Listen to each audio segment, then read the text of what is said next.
episódio do Tudo Enem. Eu sou o Davi. Eu sou o Guilherme. E eu sou o Goku. Para começar aqui então, responde pra mim o seguinte: o que é que você gostaria de ter caso estivesse perdido em uma ilha deserta? Guilherme. Comida. Davi. Cenoura e bronze. Sem sombra de dúvida, você deve ter pensado em alguma coisa relacionada com... Pele morena. Sem sombra nenhuma de dúvida, você deve ter pensado em alguma coisa associada à internet, seja 3G, 4G ou um sinal de Wi-Fi. Hoje em dia, a internet é uma coisa extremamente comum, todo mundo tem acesso. Seu irmão pequenininho de 3, 4 anos já pega o tablet, entra lá e vai procurar videozinhos do Patati Patatá e coisas do tipo. Mas Peppa Pig não é coisa de criança assistir. Eu gosto disso, é muito adulto. Fica, ela senta na pica. Agora eu queria explicar pra vocês rapidinho como é que funciona a fibra ótica, que foi uma das maneiras mais fodas que a galera encontrou de fazer transmissão de informação. Então, galerinha, vocês podiam ir compartilhar, né, as páginas e publicações do Tudo Enem na página do pessoal, enquanto eu explico pra galera como é que funciona aqui, ó. Vaza! O funcionamento da fibra ótica está associado a um fenômeno ondulatório que vai tanto para a luz quanto para qualquer outro tipo de onda, que é chamado de refração. A refração ela acontece toda vez que uma onda muda de meio de propagação. Cada meio oferece uma diferente dificuldade para essa onda propagar. Então, em meios em que a dificuldade é grande, essa onda anda mais lentamente. Onde a dificuldade é menor, essa onda anda mais rapidamente. Quando a gente vai falar de refração, a gente tem um esqueminha que você vai conseguir acompanhar aqui, que é mais ou menos assim. Um raio de luz, ao sair de um local onde o índice de refração é maior e passar para onde tem um índice de refração menor, ele sofre uma refração e essa refração faz com que a sua velocidade de propagação aumente e esse raio comece a se mover cada vez mais afastado da reta normal. Então o que vai começar a acontecer? Se você for aumentando esse ângulo com a qual a luz está sendo jogada na interface de separação entre dois meios, vai acontecer de essa luz ficar cada vez mais afastada da reta normal. Consequentemente, a partir de um certo ângulo, que a gente chama de ângulo limite, essa luz ela para de refratar e ela começa a sofrer um fenômeno chamado de reflexão total interna. Isso quer dizer que mesmo que você tenha dois meios, por exemplo, água e ar, transparentes, a luz ela não consegue atravessar. E ela bate nessa interface de separação e volta para o mesmo meio. Então você consegue fazer com que coisas transparentes se comportem como espelhos. Isso é o princípio básico de funcionamento de uma fibra ótica, que eu vou mostrar para vocês como é que funciona no esqueminho aqui no nosso tecnológico super especial quadrinho de papel. Cadê o nosso quadro aqui, galerinha? Ó! A gente tem um funcionamento baseado em reflexão total da luz, onde o ângulo de incidência, né, do laser que a gente joga ali dentro tem que ser maior do que o ângulo limite. Essa parte que eu pintei de rosa aqui, ó, é a famosa casca da fibra ótica e aqui dentro a gente tem o núcleo dela. E esses dois materiais têm índice de refração diferente. Então, na hora que a gente joga um raio de luz aqui dentro da fibra ótica, ele vai tentar refratar do núcleo para a casca e ele não vai conseguir. Consequentemente, ele vai sofrer o que a gente chama de reflexão interna total. E esse raio de luz ele vai ficar confinado aqui dentro e ele vai ricocheteando aqui até sair na outra extremidade. E é esse processo baseado na reflexão total da luz que a gente usa numa fibra ótica para poder transmitir informação. E lembrando que a gente só tem reflexão total quando a luz passa de um local onde o índice de refração é maior para onde é menor, ela acontece ao sair do núcleo e ir para a casca. Então o índice de refração do núcleo tem que ser maior e dessa maneira a gente consegue ter uma reflexão total. E daí para frente a galera usa fibra ótica para transmissão de internet,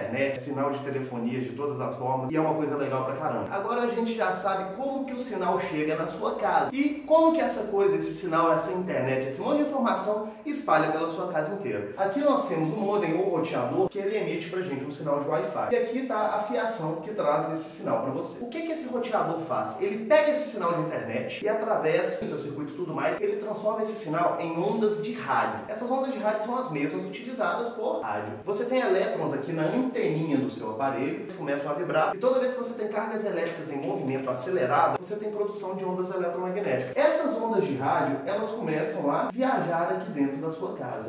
Aqui está você, num momento bonito, íntimo e gostosinho, e você já parou para pensar o seguinte: às vezes o modem da sua casa, ele fica num ambiente extremamente longe dos locais nos quais você usa a internet. E como é que esse sinal chega lá? Essa onda de rádio, ela é capaz de contornar obstáculos. É um fenômeno ondulatório que nós conhecemos com o nome de difração. Então, Então a onda ela consegue difratar muito bem pelo ambiente da sua casa. E ela consegue difratar bem porque essa onda de rádio ela tem um comprimento de onda muito próximo dos obstáculos que existem no nosso dia a dia. Essa onda vem viajando e ela consegue subir a escada, atravessar uma porta, às vezes passar por um pequeno orifício e através disso o seu aparelho consegue captar essa onda. Esse fenômeno que faz com que você transmita a energia de um ponto ao outro, a gente chama de ressonância. A maior parte das formas de transmissão de energia são usando ressonância. O mesmo fenômeno ondulatório, por exemplo, que fez aquela ponte de Tacoma quebrar, aquela ponte que ficou vibrando e partiu como se fosse uma bolacha, que faz também que, por exemplo, aqueles caras que conseguem gritar muito agudo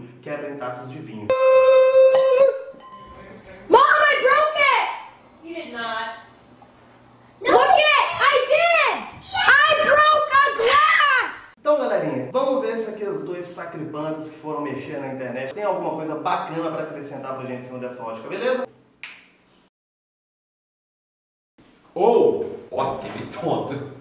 O que a internet tem a contribuir com a geografia? Um fenômeno cobradíssimo no Enem chamado globalização. Antes, eu preciso de um esquema. Agora sim. Globalização é uma palavra que passou a ser utilizada em 1980 dentro de um contexto geopolítico que você já conhece. Nós temos um processo de fim da Guerra Fria, o socialismo está declinando como sistema econômico, o capitalismo, portanto, venceu e está se disseminando por todo o planeta. Somado a isso, o período da Guerra Fria trouxe muita tecnologia, justamente porque essa Guerra Fria também era uma guerra tecnológica, armas aeroespaciais, espionagem e tudo isso somado deu origem a um fenômeno chamado globalização. Então, se você tiver que conceituar a palavra globalização, você conceituaria da seguinte maneira: o processo de ampliação dos fluxos em escala global. Fluxo é tudo aquilo que circula. Então, a partir dos anos 80, nós temos aqui fluxos descritos que passaram a circular de maneira muito mais intensa do que antes dos anos 80. Capital, dinheiro, mercadoria, pessoas. E, finalmente, a informação. Nunca antes a informação circulou de maneira tão rápida. A informação instantânea, ou seja, exatamente no momento em que acontece. E a globalização da informação, ela também gerou uma cultura globalizada. A produção cultural disseminada ao redor do mundo. Nós escutamos as mesmas músicas, vemos os mesmos filmes. Então, essa produção completamente massificante jamais seria possível sem a internet. E para finalizar, fazer pesquisa, talvez há 30, 40 anos atrás, é muito diferente de fazer pesquisa hoje. As pessoas tinham que buscar em livros e as pessoas copiavam, liam. E hoje, com a internet, Google, enciclopédias globais, Wikipedia, e é a partir daí que nós vamos puxar mais um outro link. Galera, interessante o seguinte, o Guilherme falou pra vocês sobre a lógica da enciclopédia. Eu mesmo sofri desse mal, que era um inferno fazer pesquisa. Você tinha Barça na sua casa? Não, minha família era pobre.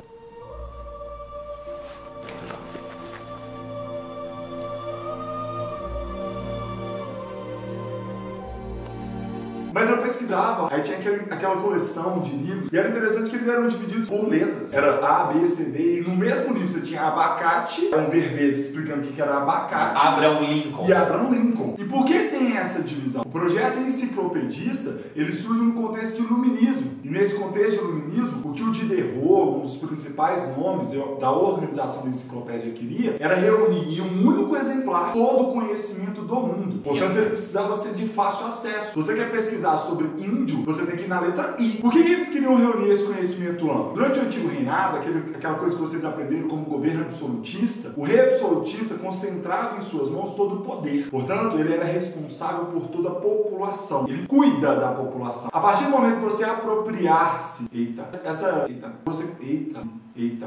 A partir do momento que você apropriar desse conhecimento, esses iluministas acreditavam então que você perderia esse elo com esse tutor. Afinal de contas, você seria capaz de tomar suas próprias decisões. Tendo conhecimento, você sai da condição então de dependente. Portanto, galera, é interessante que a gente perceba essa aproximação entre o Wikipedia e essa enciclopédia. A tentativa então de você concentrar o conhecimento todo em um único lugar sobre a lógica de verbetes. Breno, volta. Nós estamos com saudades.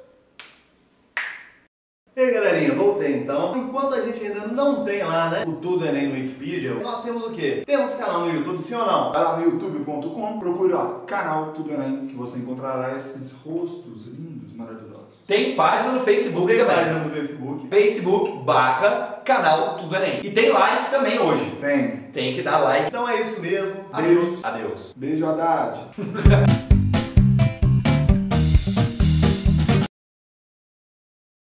Se tiver mais de 10 mil likes, o Bruno vai tirar a camisa. O Bruno é o nosso editor. Lindo, maravilhoso. Na verdade, sem camisa o Bruno já está. Ele só vai virar essa câmera assim 180 graus e fazer coisas loucas pra você.